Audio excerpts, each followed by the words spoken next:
they always said I'm wrong, but what they doing today? I think they want me gone, but I ain't going away. They told me I was wrong, but look at my ass today. Da da da da da da da da da da da.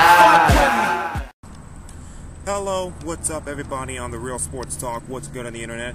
What's good in life? What's good in sports? I'm Akeem Balaam, aka LI495. So, I guess you can say revenge or payback, if you will, is spelled USWNT, as in the United States Women's National Team, which just defeated Japan in the gold medal game at the new Wembley Stadium in London to win gold by a final score of 2-1, and they are your gold medalists in women's football, or women's soccer, if you will, for these Olympics. And it was Carly Lloyd who got the scoring going first for the United States team off a header, and it was in the 8th minute that put the U.S. up by a score of 1-0.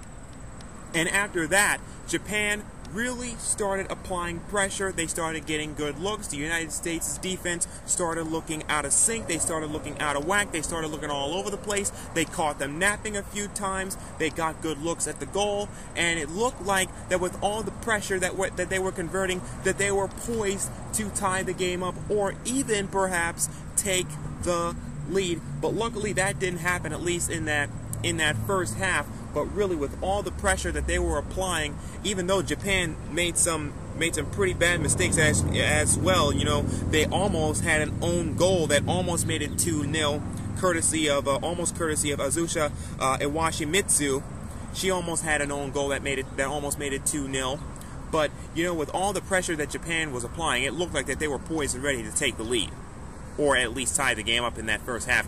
But again, luckily, that didn't happen. And not only was it Carly Lloyd who scored that first goal, it was Carly Lloyd who scored that second goal as well in the 54th minute to put the U.S. up 2-0. But then, rather than 9 minutes later, all of a sudden, you got Yuki Ogimi who got that first goal for Japan in the 63rd minute, and then that's when it started becoming a game. It was 2-1, and I imagine the hearts of everybody that was fans for the U.S., all the U.S. fans, I imagine, had to have their hearts in their throats. Their hearts could not have been beating at that moment, or they were beating really fast, because then they're probably thinking, okay, they got this 2-0, then it's 2-1, and now all of a sudden it looks like a redo of what happened last year in Germany in the Women's World Cup. But then, all of a sudden, out of nowhere, in the 83rd minute, and this you can perhaps say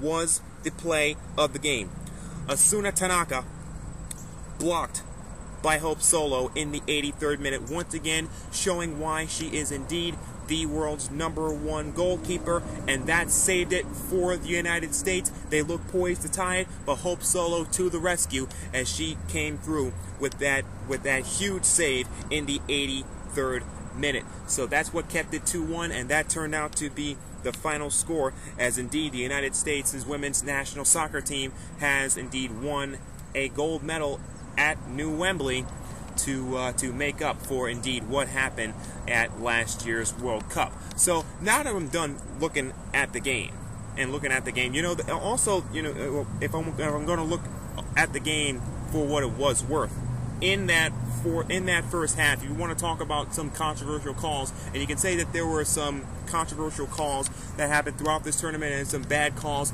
that happened both ways. You can say that perhaps Tobin Heath should have been red carded for that handball, but you're gonna look at that eventually, all that a little bit later on as we go ahead and we further analyze this match. Again, the United States winning 2-1, gold medal for them. But I think that the moment of that game, or rather the moment after the game, that really got to me was when Sepp Blatter, who is of course the president of FIFA, he presented the respective national teams of Canada, Japan, and USA with their respective bronze, silver, and gold medals. And believe it or not, Sepp Blatter is not exactly as widely regarded as Queen Elizabeth in British circles. He was booed so loudly in Wembley, you could probably hear it all the way back at the Olympic Park, and the Olympic Park is a little bit of a ways away from Wembley Stadium. So that happened as well after the game, Sepp Blatter being booed. But that's another conversation for another day in FIFA circles. What is important for now is indeed this: 4th gold medal in 5 years in Olympic play for the United States women's national team. Once again, congratulations to them. Final score 2-1, both goals from Carly Lloyd. One in the 8th minute, another one in the 53rd. Really, she was the woman of the match, if you will. If I'm not mistaken, she also had another goal that also almost went in, but that's another conversation as well for another time. Did you see the game from start to finish like I did? Did you keep up with the game from start to finish like I did? Rate, comment, react, reply, add, and subscribe. Look forward to reading your comments as always. I'm just one guy talking about nothing. Once again, congratulations to everybody on that team, from Carly Lloyd, Hope Solo, Abby Wambach, Coach Pierre Sundhagen, to everybody. So until next time, I'm just one guy talking about nothing. Real Sports Talk, LI495, Akeem Balaam. See you on the internet someplace. Just a little bit around the corner from fear. Be there.